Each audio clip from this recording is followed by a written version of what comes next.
Do you claim to be a pessimist? Or are you more of an optimist? More of a glass half full or glass half empty kind of person? Or maybe you classify things entirely differently as I do.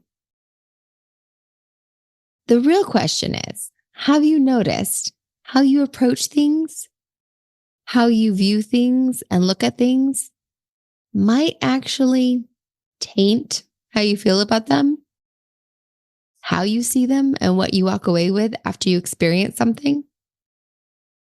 We're all human, and walking into situations often means that we come up with stories in our head about what we're experiencing and fill in the gaps when we don't have all the information. It's kind of part and parcel with being human. What we do with that information is what actually counts. And that is what we are going to explore more in today's conversation. Welcome to The Grit Show, Growth on Purpose. I'm your host, Shauna Rodriguez, and I'm happy to be here with you as your guide for all of us growing together as seekers and thrivers.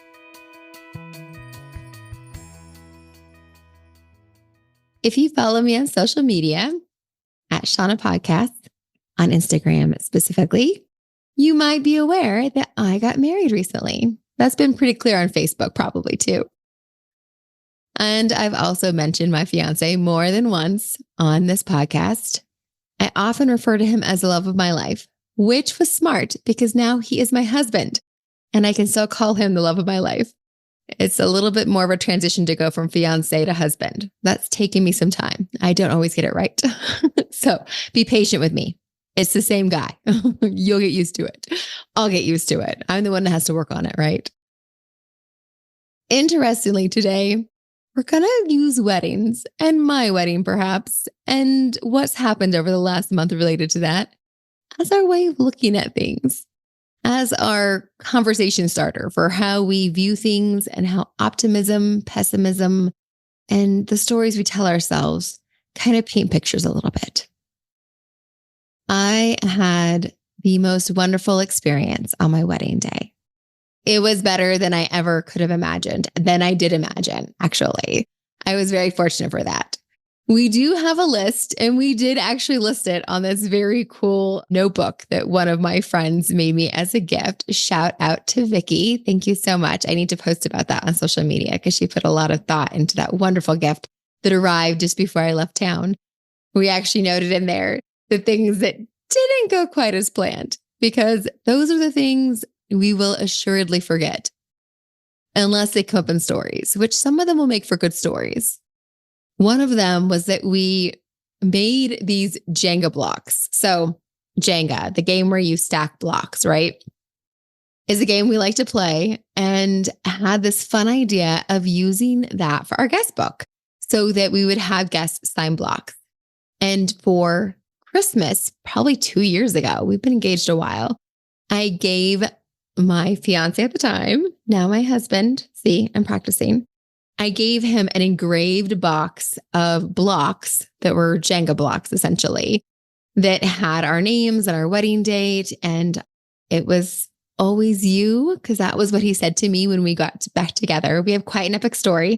The New York Times actually wrote it up. So you can actually just Google Shauna and Robert rom-com, and it will bring up the New York Times article, actually. Or if you go to my Facebook or Instagram, you can pull up the actual article that they wrote up about us. But we have quite a story. So it was always you was the thing that he told me when we got back together this last round, that's part of our story. So that was actually engraved on the box. So we had this box of blocks, and the vision was for everyone to sign with the blocks. And then anytime we played Jenga in years to come, we'd be able to reflect on who was at our wedding. And we had friends who came over months ago and helped us paint the blocks. So they were actually different shades of blue because that was one of our wedding colors. And they were these beautiful blocks. And when we're getting ready at the wedding, people kept coming in saying, "Oh, we found them. Oh, we can't find them. Oh, we don't know where they are. Where are the blocks? No one's signing them." So we didn't actually have a sign in. So there was no backup guest book.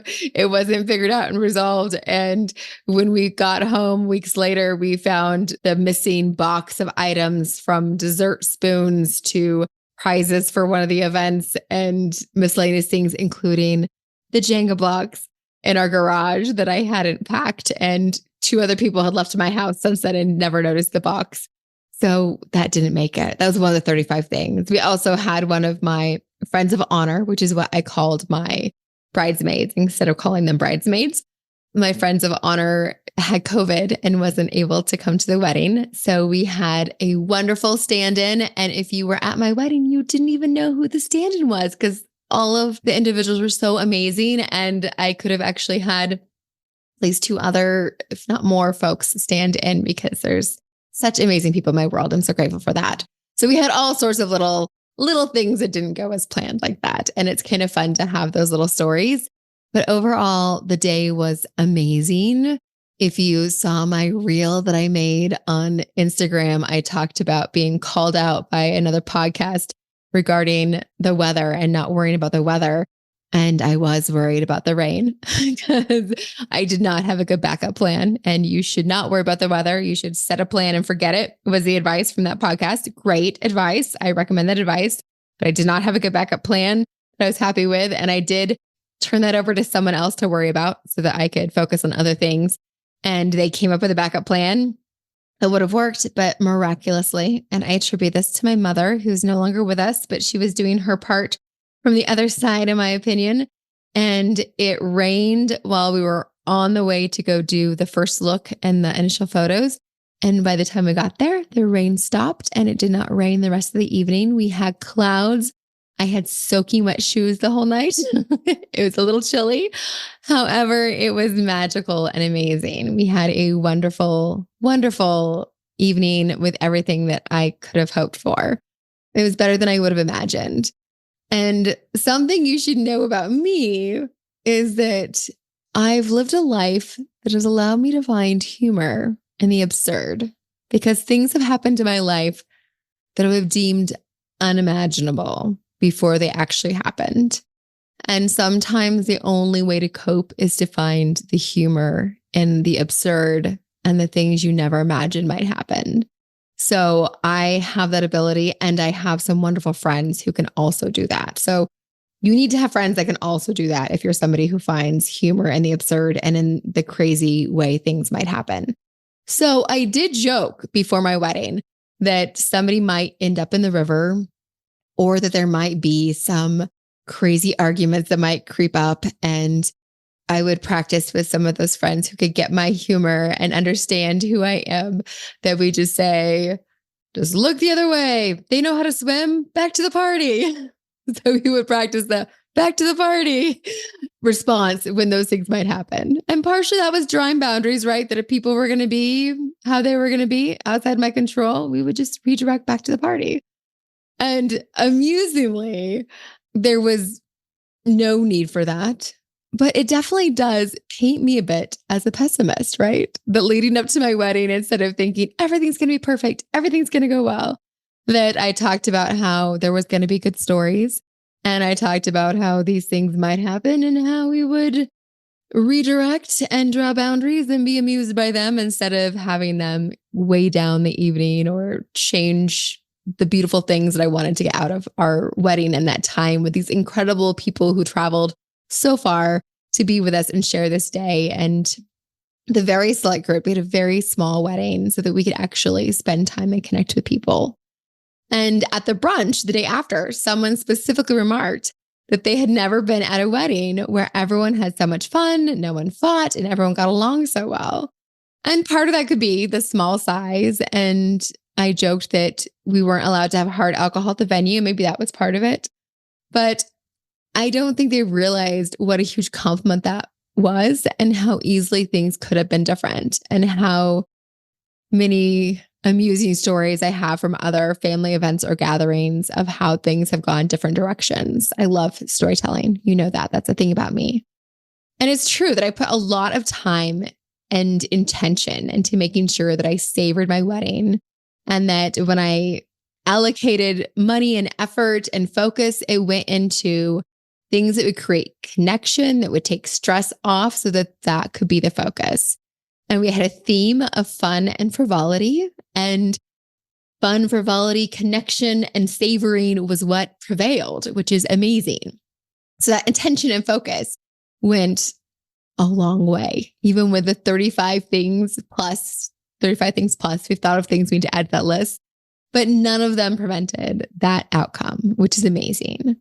And I really feel that even though you might say that I was pessimistic, that I was playing out worst case scenarios in my brain of what could not go well and what could happen, that the mindset does come into play, even though there was this pessimist, right? So in the beginning, we asked, like, are you an optimist or a pessimist?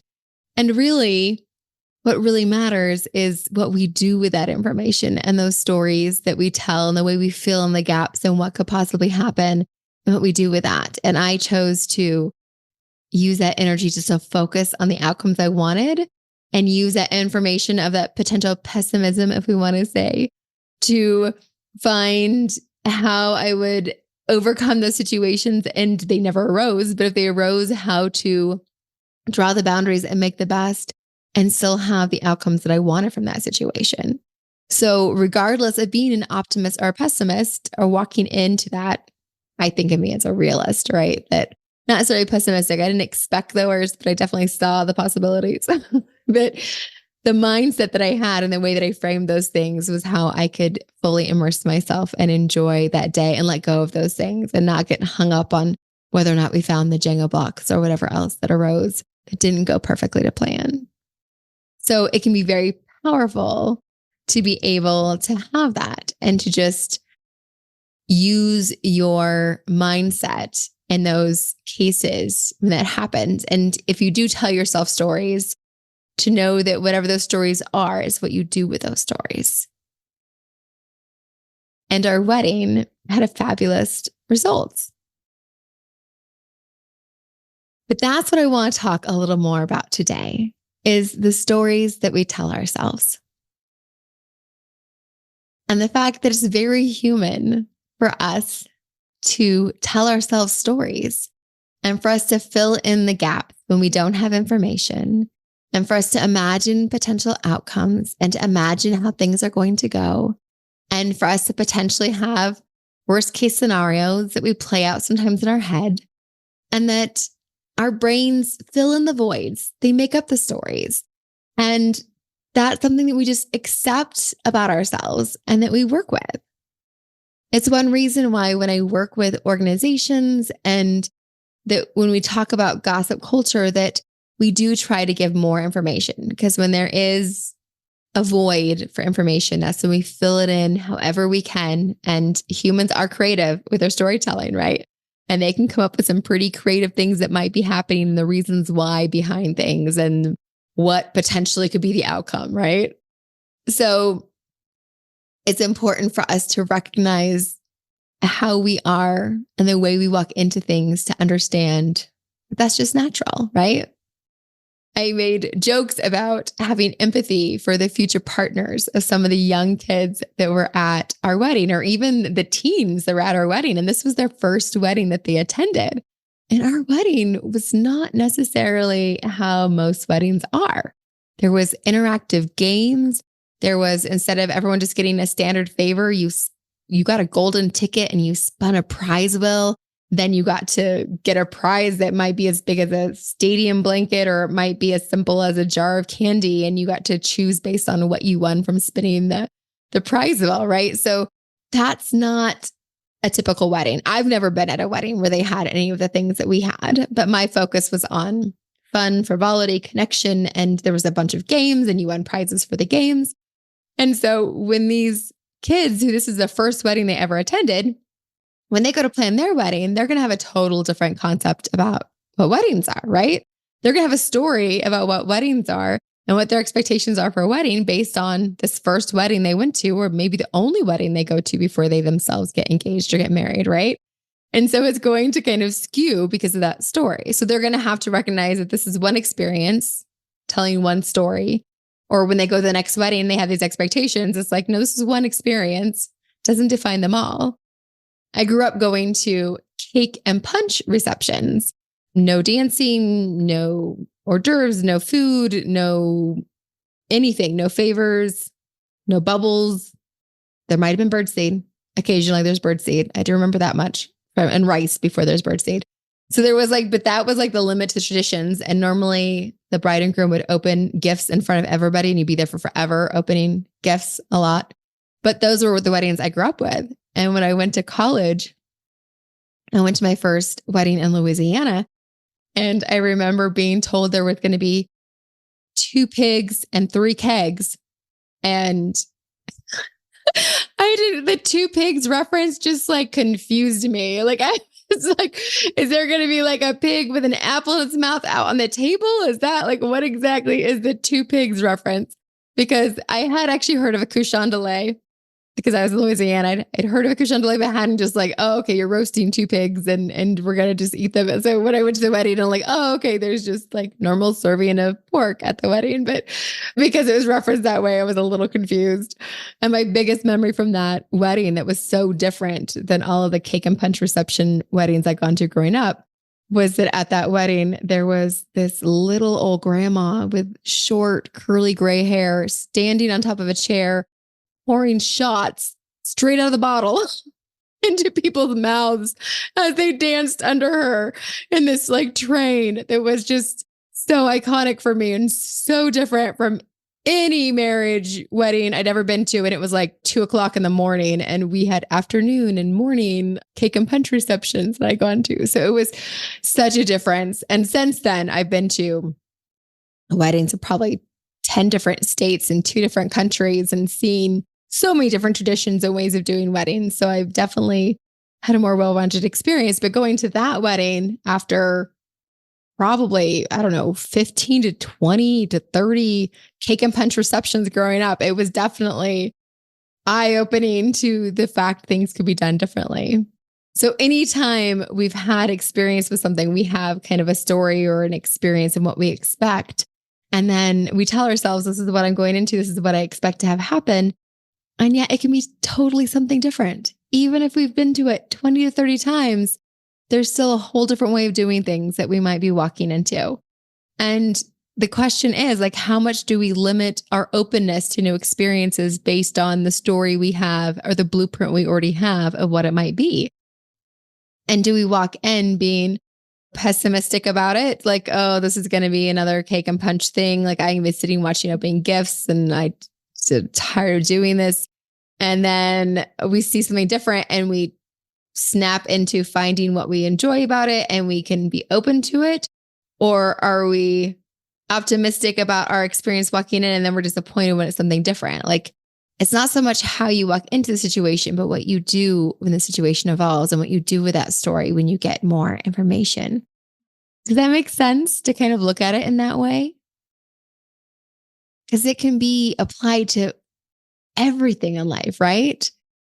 About how you start your day, how you walk into a new situation at work, how you walk into a new situation with your kids, with a new classroom, with a new school year, how you end the school year, what your expectations are for a play date, what your expectations are for a meeting at work, for the first coffee date with somebody, if somebody else pays or not. Like these stories, these ways of expectations we have, like whether you're optimistic or pessimistic, it's really about what you do with that information. If you remain curious and pay attention to how it makes you feel and what you do with the gaps in the information, right?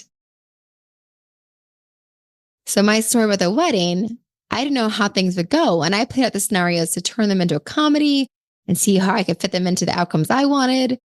So I use the stories that may have seemed pessimistic to help with my own visioning to make it have the outcomes I wanted. So my realism, as I like to see it, came out that way. I have a very different story, though, of somebody whose outlook was more optimistic, right? So after we came back from our mini moon, I had 24, 48 hours of things just going kind of rough. Like credit card stolen. There was challenges with some stuff with work. A client I really love was taking their focus elsewhere. So that was transitioning and some other things, just getting back on track, long days, a lot going on. And our landlord sent me a message about wanting to meet with us. And I didn't get clarity over why. And my husband, see, I called him my husband. I'm going to get it. I had asked why. And I had thoughts about why he might be meeting with us. And none of them were good, about us needing to fix or change or do something we weren't doing right. Or maybe he was going to sell the house and we were going to have to be moving or something along those lines. And my adorable husband, who I love to call it this marriage glow he has, which is fabulous, that he actually said, well, maybe he wants to give us a wedding gift. Like maybe he's coming over, wants to meet us together to give us a wedding gift, which my mind, again, maybe it's because I'm a realist, pessimist, whatever you want to call it, never would have crossed my mind. Definitely not something that would have entered, especially with the things that were each conversation, things were not going according to plan and things weren't falling into place for me. And, credit card, call from the credit card company, my credit card stole, all those things like, oh, this is definitely not the story that I would have told myself with this lack of information about why we're meeting. Right. And so he's not someone that I think most of his friends would say is optimistic. I think when I knew him when he was younger, there'd be much more room for that when things were going well, going positive. But he and I have both had enough experience in life with things not always going well, that's not usually his default setting. So I loved that we come back from our wedding, our mini moon, and his default setting is let's be optimistic. Let's have this positive potential of why our landlord wants to meet with us. The punchline is the landlord is selling the house. So that wasn't, the gift, which would have been a lovely outcome. However, I loved for the 28 hours between when we got the message and when we met the landlord that my husband had planted the seed that it might be something positive. So even though that wasn't the story I came up with, I value so much that he offered that story and I could work it in because that story that he had as a potential felt so much better than the stories I had. And honestly, my brain was not in a place to come up with those more positive stories. It just wasn't. It just could not file through and think of potential positive outcomes. It was definitely stuck in, all right, things are not going well. What else could not go well, right? So as much as my default is more realist, whatever else, I have such an affinity for those positive stories, for filling in the gaps with those beautiful things, and to leave room for that because of the way it makes you feel. And when we got the actual news from the landlord and it was that outcome, like we handled it, we're handling it, we got it, no problem, we're good like that. But that 28 hours when my plate was already full and I could just file away as maybe it's a good thing. It was lovely to have it in that category for that time. And so it's nice to have that option. So when you have that, what was your thought? Like when I told you our landlord wanted to meet with us, did you fill in a gap? Did you have a thought about why? I probably didn't give you enough time, did I? What was your default? And if you were in that situation, if it was your lender for your home loan, if it was your landlord, if you have a landlord, like what would be your default? If they're like, can I set up a time to talk with you the next couple of days? I need to meet with you in person and talk to you and the other person on the lease or the other owner. Like, how would your mind fill that in? And how would you feel if it was that outcome in the end? For me, the outcome in the end still had the same response, but I really like the 28 hours of getting to think it might be something positive. For me, that was nice. What is your thought when somebody cuts you off or pulls in front of you too sharp?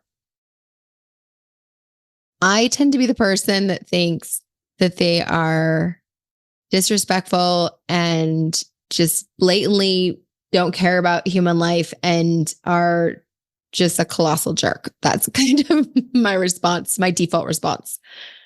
If I'm being more mindful and in the mindset I want to be in, I tell myself, maybe they really need to get to where they're going and they have somebody who needs them and they're just in a hurry and that's why that happened. Or they really didn't see me because they were distracted by something and they have something really important and heavy on their mind and they didn't see me and that's why they cut me off.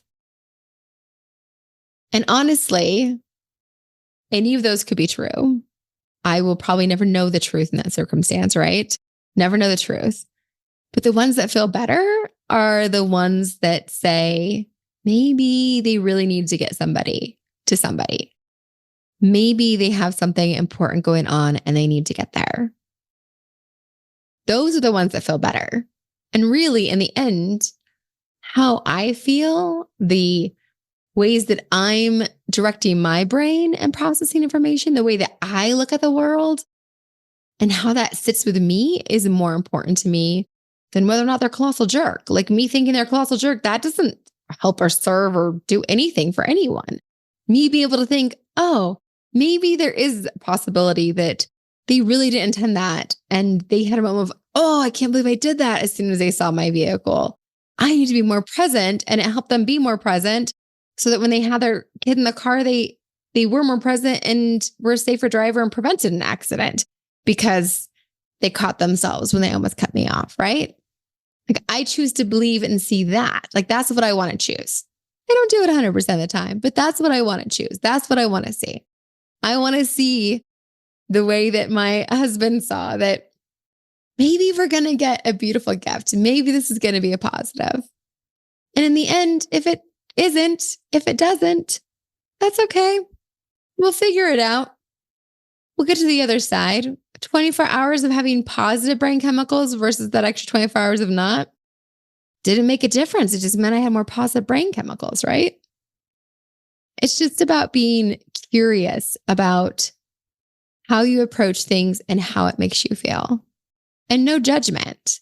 I feel like my approach to my wedding, even though it might have seemed to some as pessimistic, even though I think it was realistic, that what I did with that information works for me to help me be in a good place. And I still got to have the outcomes that I wanted and the feelings I wanted to have and the experience that I wanted to have.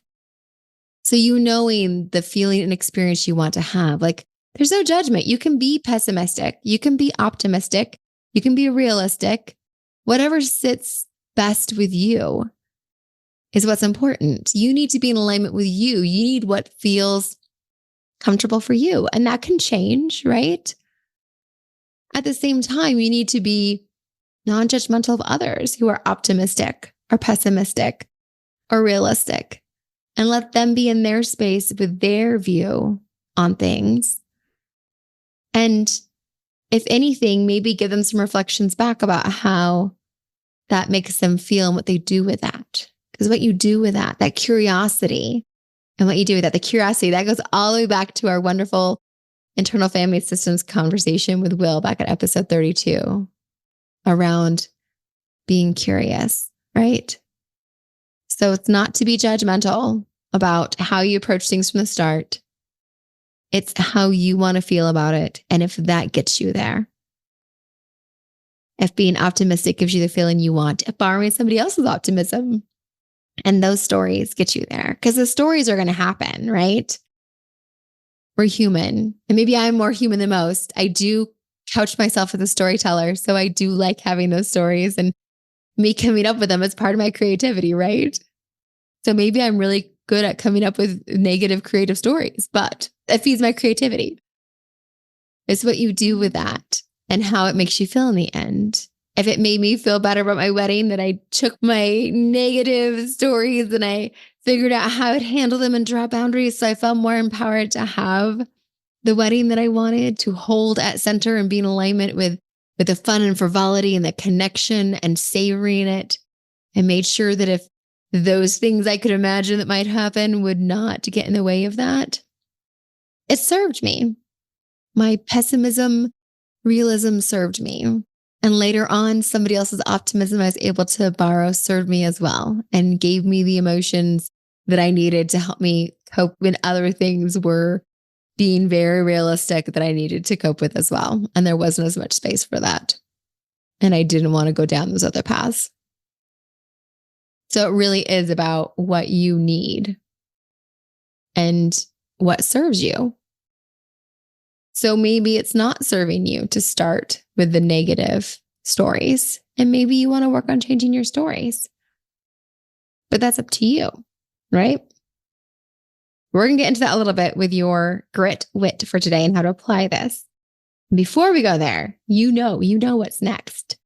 We have to do our self-maintenance minute, right? And reflect on how we're taking care of ourselves. So how are you taking care of yourself? What have you done in the last week to prioritize you and to really take care of you? To meet your needs so you can better show up as your best self. I'm asking you. I want you to reflect on that.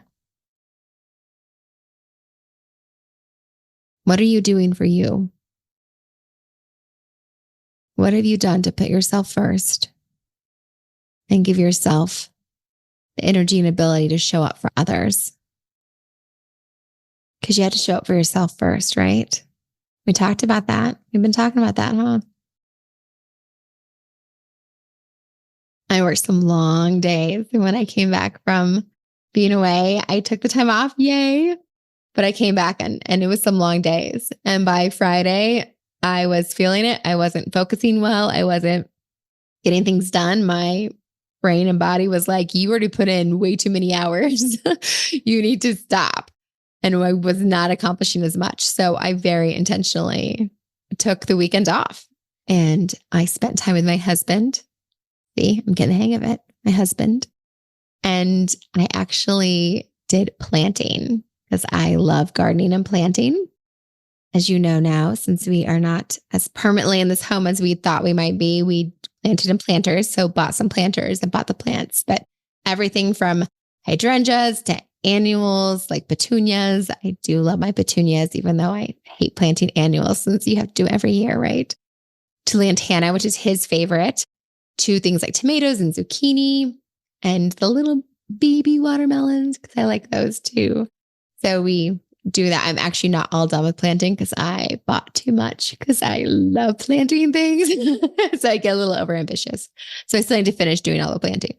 However, we definitely got the stuff to do that. And it was time outside in the sun, which my husband loves. And it was good for me to hands in the dirt, creating things in beautiful flowers. I love all that stuff. So it was lovely. And we have lilacs and stuff too that we planted the year that we got married. So hopefully they'll continue on with us on our adventures and be from this year, which will be kind of special, which was fun. So that's what I did. What are you doing? What are you going to do now? If you didn't come up with an answer immediately, you need to now come up with an answer of what you're going to do because you're caring for yourself, you putting yourself first, you doing what you need to do for you is hugely important. And it's a huge, important piece of you being able to trust yourself and honor yourself and remember how worthy you are of that time and attention. And you need to be the first person to give that to you and to do that. And sometimes we all need a reminder of that. So that's first. And then for our grit wit, I really want you to take that curiosity piece and think about and look further at our conversation around the stories that you're telling yourself. And to notice these stories as you go about your day, as you're going to the next meeting, as you're going to spend time with your kids, as you're going about chores or going about planning for something. What is the story that comes up for you? And to notice, is it more optimistic? Is it more pessimistic? And not judge that. Is it more realist? Don't judge that. Just notice how you would classify it. And if you're comfortable with that classification, right? No judgment. Just noticing.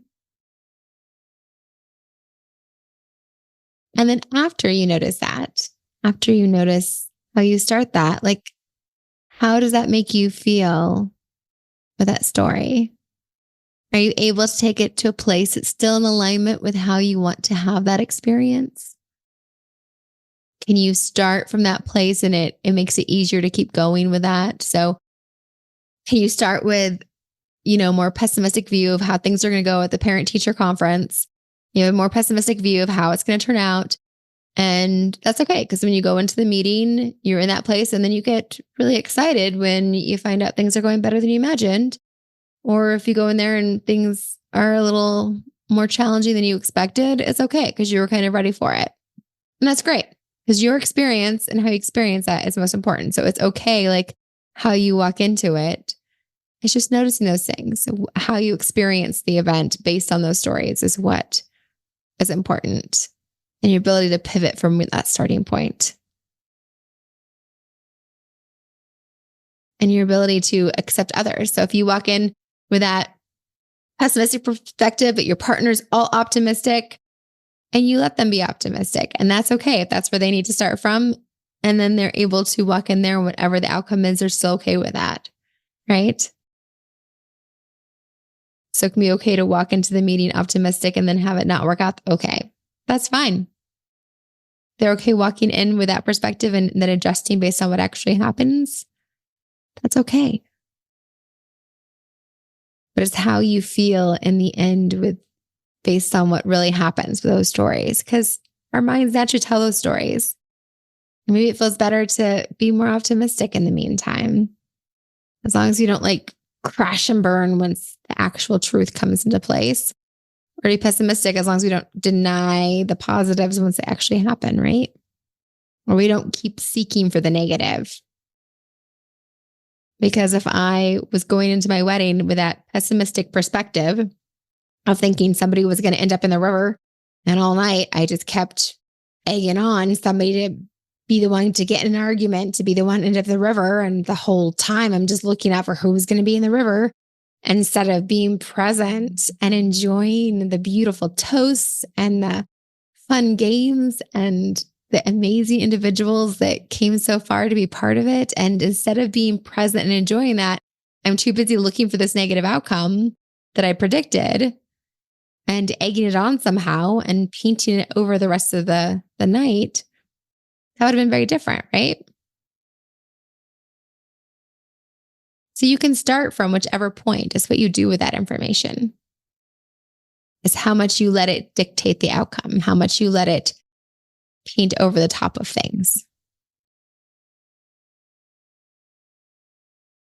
And just to notice that, how you feel afterwards based on where you started and how that painted into things.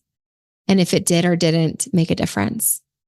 If you went into that conference and it changed how things felt or how things went. Or if you went to that event and it was different because of that or that coffee or whatever else. Because you get to choose the stories that you tell yourself. You do.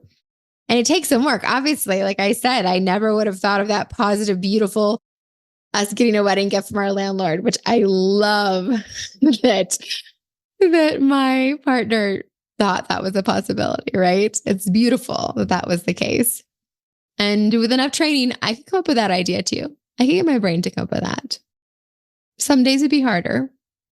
Like that day, it would have been very hard, but I can get my brain there. You can get your brain there if that's what you want to think of. You have options. You just need to be thoughtful about the stories that you're telling yourself because you are listening. You don't have to accept any of the stories you tell yourself, but you are listening. So you can change the stories you tell yourself. You can change the stories you listen to that you tell yourself. And you always have the choice about listening to them, how they make you feel, and how they paint the picture of what's in front of you. Thanks for being here. Thank you for joining us today. I hope you enjoyed this episode. Be sure to jump on over to Instagram and follow us at the.grit.show. And if you aren't already following Authentic Connections Podcast Network, at 37 by 27, you should definitely be doing that as well. Don't forget, you are the only one of you that this world has got, and that means something. I'll be here next Tuesday. I hope you are too.